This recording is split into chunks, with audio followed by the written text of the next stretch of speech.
Welcome back. Gold smuggling ಪ್ರಕರಣಕ್ಕೆ ಸಂಬಂಧಪಟ್ಟಂತೆ DRI ವಶದಲ್ಲಿರುವಂತಹ ಎರಡನೇ ಆರೋಪಿ ತರುಣ್ ವಿಚಾರವಾಗಿ ಜಾಮೀನು ಅರ್ಜಿ ಸಲ್ಲಿಕೆ ಆಗಿತ್ತು. ಈಗ ಆರ್ಥಿಕ ಅಪರಾಧದ ಕೋರ್ಟ್ನಿಂದ ಜಾಮೀನು ಅರ್ಜಿ ವಜಾ ಆಗಿದೆ. ಆ ಮೂಲಕ ಗೋಲ್ಡ್ ಸ್ಮಗ್ಲಿಂಗ್ ಕೇಸ್ನಲ್ಲಿ ರನ್ಯಾ ರಾವ್ ಆಪ್ತ ತರುಣ್ ರಾಜ್ಗೆ ಜೈಲೇ ಗತಿ. ನ್ಯಾಯಾಧೀಶರಾದಂತಹ ವಿಶ್ವನಾಥ್ ಸಿ ಗೌಡ ಅವರಿಂದ ಆದೇಶ ಹೊರಬಿದ್ದಿದೆ. ಜಾಮೀನು ಅರ್ಜಿ ಸಲ್ಲಿಕೆ ಆಗಿತ್ತು. ಇವತ್ತು ವಿಚಾರಣೆ ಕೂಡ ನಡೆಸಿತ್ತು. ನಿನ್ನೆ ವಿಚಾರಣೆಯನ್ನು ಕೂಡ ಆಲಿಸಿದ್ದಂತಹ ನ್ಯಾಯಾಧೀಶರು ವಾದ ಪ್ರತಿವಾದವನ್ನು ಆಲಿಸಿ ಇವತ್ತು ತೀರ್ಪನ್ನು ಕಾಯ್ದಿರಿಸಿದ್ರು. ಈಗ ತೀರ್ಪು ಹೊರಬಿದ್ದಿದ್ದು ಜಾಮೀನು ಅರ್ಜಿ ವಜಾಗೊಂಡಿದೆ. ನೋಡಿ, ತರುಣ್ ಪರ ವಕೀಲರು ವಾದವನ್ನು ಮಂಡಿಸುವ ಸಂದರ್ಭದಲ್ಲಿ ತರುಣ್ ರಾಜ್ ತಂದೆ ಇರೋದು ಅಮೆರಿಕಾದಲ್ಲಿ. ಅವರಿಗೆ ಅಲ್ಲಿನ ನಾಗರಿಕತೆ ಅವರ ತಂದೆಗೆ. ಅವರು ಆಗಾಗ ಪೋಷಕರನ್ನ ಭೇಟಿ ಮಾಡೋದಕ್ಕೆ ಹೋಗಿ ಬರ್ತಾ ಇದ್ರು ಅನ್ನುವ ವಿಚಾರವನ್ನ ಕೂಡ ಪ್ರಸ್ತಾಪ ಮಾಡ್ತಾ ಇದ್ರು. ಮತ್ತಷ್ಟು ಮಾಹಿತಿಯನ್ನು ಕೊಡೋದಕ್ಕೆ ನಮ್ಮ ಕ್ರೈಮ್ ರಿಪೋರ್ಟರ್ ಧ್ರುವರಾಜ್ ಈಗ ಫೋನ್ ಸಂಪರ್ಕದಲ್ಲಿದ್ದಾರೆ. ಧ್ರುವರಾಜ್, ಯಾವ ಬೇಸ್ ಮೇಲೆ ಈಗ ಈ ಒಂದು ಅರ್ಜಿ ವಜಾ ಆಗಿರೋದು? ಏನ್ ಕಾರಣ ಕೊಟ್ಟಿದ್ದಾರೆ? ನಾಗೇಂದ್ರ, ಈಗ ಈ ಒಂದು ಆದೇಶವನ್ನ ಸದ್ಯ ಆರ್ಥಿಕ ಅಪರಾಧಗಳ ವಿಶೇಷ ನ್ಯಾಯಾಲಯದ ನ್ಯಾಯಾಧೀಶರು ಮಾಡಿರುವಂತದ್ದು. ಸದ್ಯ ಈ ತರುಣ್ ಕೊಂಡೂರು ಏನಿದ್ದಾನೆ, ಈತ ಈ ಒಂದು ಗೋಲ್ಡ್ ಸ್ಮಗ್ಲಿಂಗ್ ಕೇಸ್ನಲ್ಲಿ ಎರಡನೇ ಆರೋಪಿಯಾಗಿ ಸದ್ಯ ಈಗ ಪರಪ್ಪನ ಅಗ್ರಹಾರದಲ್ಲಿದ್ದಾನೆ.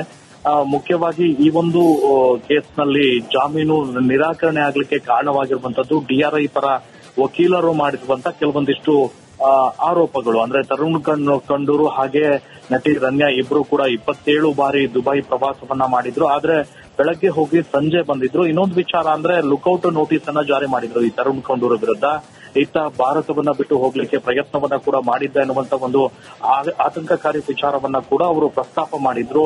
ಇದಲ್ಲದೆ ತರುಣ್ ಕೊಂಡೂರು ಏನಿದ್ದಾನೆ, ಈತ ಯುಎಸ್ ನ ನಿವಾಸಿ, ಯುಎಸ್ ದೇಶದಲ್ಲಿ ರೆಸಿಡೆನ್ಸಿಯಲ್ ವೀಸಾವನ್ನ ಅಂದ್ರೆ ಹೊಂದಿದ್ದಾನೆ. ಆತ ಏನಾದ್ರೂ ಜಾಮೀನನ್ನ ಕೊಟ್ರೆ ಇಲ್ಲಿಂದ ಎಸ್ಕೇಪ್ ಆಗುವಂತ ಸಾಧ್ಯತೆಗಳು ಜಾಸ್ತಿ ಇದ್ದಾವೆ. ಹೀಗಾಗಿ ಈ ಗೋಲ್ಡ್ ಸ್ಮಗ್ಲಿಂಗ್ ಕೇಸ್ ಏನಿದೆ, ಈ ಒಂದು ಪ್ರಕರಣದಲ್ಲಿ ಇನ್ನೂ ಕೂಡ ತನಿಖೆ ಬಹಳಷ್ಟು ನೋಡಬೇಕಾಗಿದೆ. ಇನ್ನು ದುಬೈನಲ್ಲಿ ಹಣ ಸಂದಾಯ ಆಗಿರುವಂತಹ ವಿಚಾರ ಇರಬಹುದು, ಅದಾದ ನಂತರ ಅಂತಾರಾಷ್ಟ್ರೀಯ ಲಿಂಕ್ ಗಳಿರ್ಬೋದು, ಇವೆಲ್ಲವನ್ನ ಮುಂದಿಟ್ಕೊಂಡು ಒಂದು ವೇಳೆ ಈ ಆರೋಪಿಗೆ ಜಾಮೀನನ್ನ ಕೊಟ್ರೆ ಇದಾಗುತ್ತೆ ಅನ್ನುವಂಥದ್ದು, ಅಂದ್ರೆ ಆತ ಎಸ್ಕೇಪ್ ಆಗ್ಬಹುದು, ತನಿಖೆಗೆ ಹಿನ್ನಡೆ ಆಗುತ್ತೆ ಅನ್ನುವಂತ ಕಾರಣಕ್ಕಾಗಿ ಅವರು ವಾದವನ್ನ ಕೂಡ ಮಾಡಿದ್ರು. ಆ ವಾದವನ್ನ ಒಂದು ಆಲಿಸಿದಂತಹ ನ್ಯಾಯಾಧೀಶರು ಸದ್ಯ ಈಗ ತರುಣ್ ಕೊಂಡೂರಿನ ಜಾಮೀನು ಅರ್ಜಿಯನ್ನ ವಜಾ ಮಾಡಿದ್ದಾರೆ. Nagendra, okay, thank you Dhruvaraj ನಿಮ್ಮೆಲ್ಲ ಮಾಹಿತಿಗಾಗಿ.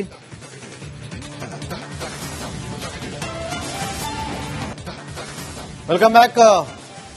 ಗೋಲ್ಡ್ ಸ್ಮಗ್ಲಿಂಗ್ ಪ್ರಕರಣಕ್ಕೆ ಸಂಬಂಧಪಟ್ಟಂತೆ ಡಿಆರ್ಐ ವಶದಲ್ಲಿರುವಂತಹ ಎರಡನೇ ಆರೋಪಿ ತರುಣ್ ವಿಚಾರವಾಗಿ ಜಾಮೀನು ಅರ್ಜಿ ಸಲ್ಲಿಕೆ ಆಗಿತ್ತು. ಈಗ ಆರ್ಥಿಕ ಅಪರಾಧದ ಕೋರ್ಟ್ನಿಂದ ಜಾಮೀನು ಅರ್ಜಿ ವಜಾ ಆಗಿದೆ. ಆ ಮೂಲಕ ಗೋಲ್ಡ್ ಸ್ಮಗ್ಲಿಂಗ್ ಕೇಸ್ನಲ್ಲಿ ರನ್ಯಾ ರಾವ್ ಆಪ್ತ ತರುಣ್ ರಾಜ್ಗೆ ಜೈಲೇ ಗತಿ. ನ್ಯಾಯಾಧೀಶರಾದಂತಹ ವಿಶ್ವನಾಥ್ ಸಿ ಗೌಡ ಅವರಿಂದ ಆದೇಶ ಹೊರಬಿದ್ದಿದೆ. ಜಾಮೀನು ಅರ್ಜಿ ಸಲ್ಲಿಕೆ ಆಗಿತ್ತು. ಇವತ್ತು ವಿಚಾರಣೆ ಕೂಡ ನಡೆಸಿತ್ತು.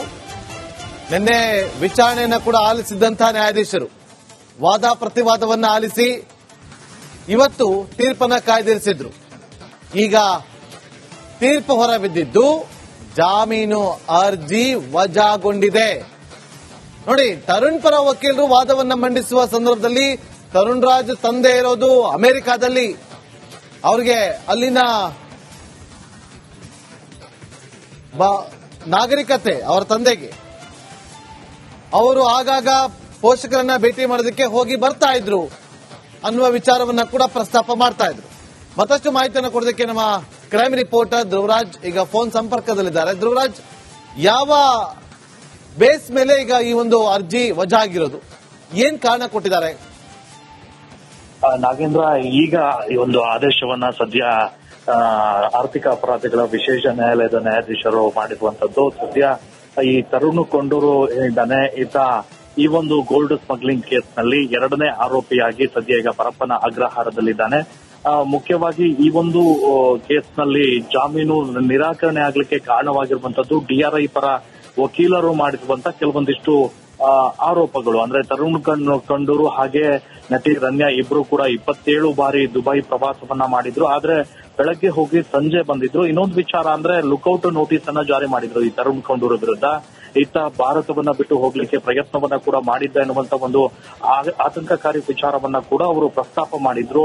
ಇದಲ್ಲದೆ ತರುಣ್ ಕೊಂಡೂರು ಏನಿದ್ದಾನೆ ಈತ ಯುಎಸ್ ನ ನಿವಾಸಿ, ಯುಎಸ್ ದೇಶದಲ್ಲಿ ರೆಸಿಡೆನ್ಸಿಯಲ್ ವೀಸಾವನ್ನ ಅಂದ್ರೆ ಹೊಂದಿದ್ದಾನೆ. ಆತ ಏನಾದ್ರೂ ಜಾಮೀನನ್ನ ಕೊಟ್ರೆ ಇಲ್ಲಿಂದ ಎಸ್ಕೇಪ್ ಆಗುವಂತ ಸಾಧ್ಯತೆಗಳು ಜಾಸ್ತಿ ಇದ್ದಾವೆ. ಹೀಗಾಗಿ ಈ ಗೋಲ್ಡ್ ಸ್ಮಗ್ಲಿಂಗ್ ಕೇಸ್ ಏನಿದೆ ಈ ಒಂದು ಪ್ರಕರಣದಲ್ಲಿ ಇನ್ನೂ ಕೂಡ ತನಿಖೆ ಬಹಳಷ್ಟು ನಡೀಬೇಕಾಗಿದೆ. ಇನ್ನು ದುಬೈನಲ್ಲಿ ಹಣ ಸಂದಾಯ ಆಗಿರುವಂತಹ ವಿಚಾರ ಇರಬಹುದು, ಅದಾದ ನಂತರ ಅಂತಾರಾಷ್ಟ್ರೀಯ ಲಿಂಕ್ ಇರಬಹುದು, ಇವೆಲ್ಲವನ್ನ ಮುಂದಿಟ್ಕೊಂಡು ಒಂದು ವೇಳೆ ಈ ಆರೋಪಿಗೆ ಜಾಮೀನನ್ನ ಕೊಟ್ರೆ ಇದಾಗುತ್ತೆ ಅನ್ನುವಂಥದ್ದು, ಅಂದ್ರೆ ಆತ ಎಸ್ಕೇಪ್ ಆಗಬಹುದು, ತನಿಖೆಗೆ ಹಿನ್ನಡೆ ಆಗುತ್ತೆ ಅನ್ನುವಂತ ಕಾರಣಕ್ಕಾಗಿ ಅವರು ವಾದವನ್ನ ಕೂಡ ಮಾಡಿದ್ರು. ಆ ವಾದವನ್ನ ಒಂದು ಆಲಿಸಿದಂತಹ ನ್ಯಾಯಾಧೀಶರು ಸದ್ಯಕ್ಕೆ ಈಗ ತರುಣ್ ಕೊಂಡೂರಿನ ಜಾಮೀನು ಅರ್ಜಿಯನ್ನ ವಜಾ ಮಾಡಿದ್ದಾರೆ. Nagendra, okay, thank you Dhruvaraj ನಿಮ್ಮೆಲ್ಲ ಮಾಹಿತಿಗಾಗಿ.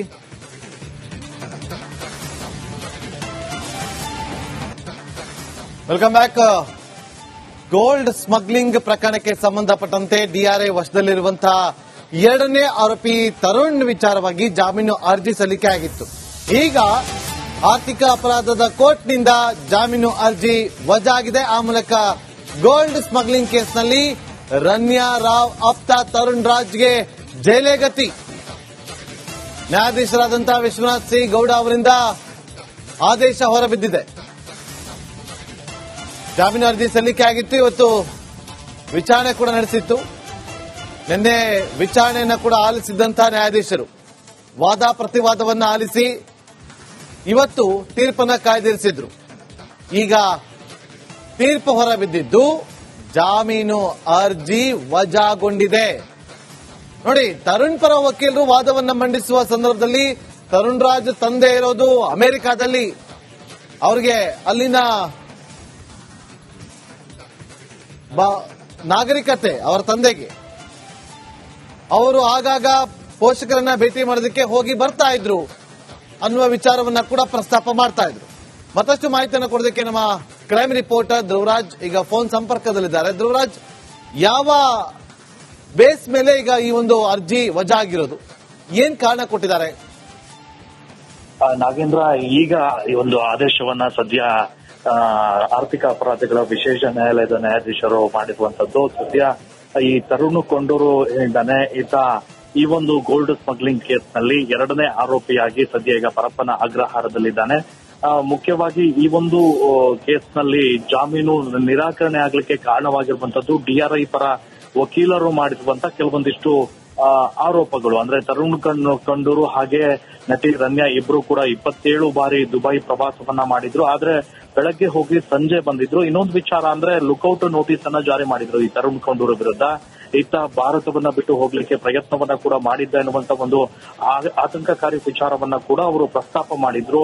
ಇದಲ್ಲದೆ ತರುಣ್ ಕೊಂಡೂರು ಏನಿದ್ದಾನೆ ಈತ ಯುಎಸ್ ನ ನಿವಾಸಿ, ಯುಎಸ್ ದೇಶದಲ್ಲಿ ರೆಸಿಡೆನ್ಸಿಯಲ್ ವೀಸಾವನ್ನ ಅಂದ್ರೆ ಹೊಂದಿದ್ದಾನೆ. ಆತ ಏನಾದ್ರೂ ಜಾಮೀನನ್ನ ಕೊಟ್ರೆ ಇಲ್ಲಿಂದ ಎಸ್ಕೇಪ್ ಆಗುವಂತ ಸಾಧ್ಯತೆಗಳು ಜಾಸ್ತಿ ಇದ್ದಾವೆ. ಹೀಗಾಗಿ ಈ ಗೋಲ್ಡ್ ಸ್ಮಗ್ಲಿಂಗ್ ಕೇಸ್ ಏನಿದೆ ಈ ಒಂದು ಪ್ರಕರಣದಲ್ಲಿ ಇನ್ನೂ ಕೂಡ ತನಿಖೆ ಬಹಳಷ್ಟು ನಡೀಬೇಕಾಗಿದೆ. ಇನ್ನು ದುಬೈನಲ್ಲಿ ಹಣ ಸಂದಾಯ ಆಗಿರುವಂತಹ ವಿಚಾರ ಇರಬಹುದು, ಅದಾದ ನಂತರ ಅಂತಾರಾಷ್ಟ್ರೀಯ ಲಿಂಕ್ ಇರಬಹುದು, ಇವೆಲ್ಲವನ್ನ ಮುಂದಿಟ್ಕೊಂಡು ಒಂದು ವೇಳೆ ಈ ಆರೋಪಿಗೆ ಜಾಮೀನನ್ನ ಕೊಟ್ರೆ ಇದಾಗುತ್ತೆ ಅನ್ನುವಂಥದ್ದು, ಅಂದ್ರೆ ಆತ ಎಸ್ಕೇಪ್ ಆಗಬಹುದು, ತನಿಖೆಗೆ ಹಿನ್ನಡೆ ಆಗುತ್ತೆ ಅನ್ನುವಂತ ಕಾರಣಕ್ಕಾಗಿ ಅವರು ವಾದವನ್ನ ಕೂಡ ಮಾಡಿದ್ರು. ಆ ವಾದವನ್ನ ಒಂದು ಆಲಿಸಿದಂತಹ ನ್ಯಾಯಾಧೀಶರು ಸದ್ಯಕ್ಕೆ ಈಗ ತರುಣ್ ಕೊಂಡೂರಿನ ಜಾಮೀನು ಅರ್ಜಿಯನ್ನ ವಜಾ ಮಾಡಿದ್ದಾರೆ. Nagendra, okay, thank you Dhruvaraj ನಿಮ್ಮೆಲ್ಲ ಮಾಹಿತಿಗಾಗಿ.